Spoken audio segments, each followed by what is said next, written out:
Alam niyo ba ang kwento ng pinakamalakas na lalaki sa Biblia? Si Samson!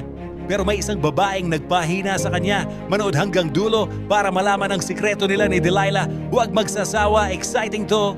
Sa Israel noon, si Samson ay isang hari ng lakas. Ang kanyang lakas ay galing sa kanyang mahabang buhok.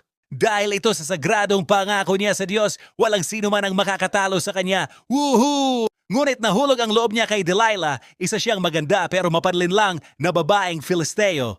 Binayaran ng mga Filisteo si Delilah para tuklasin ang lihim ng lakas ni Samson.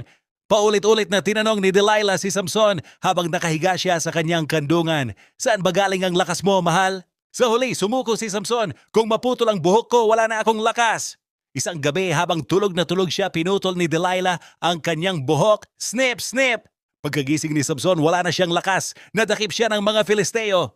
Binulag ang mga mata niya at ginawa siyang alipin, pero ang Diyos ay hindi siya nakalimutan. Sa isang malaking handaan sa templo, hinawakan ni Samson ang dalawang malalaking haligi. Diyos ko, bigyan mo ako ng lakas, sigaw niya at sa isang malakas na hila, crash. Bumagsak ang buong templo. Namatay si Samson kasama ang libo-libong kaaway. Yan ang nakakakilig na kwento ni Samson at Delilah. Like at share kung nagustuhan mo.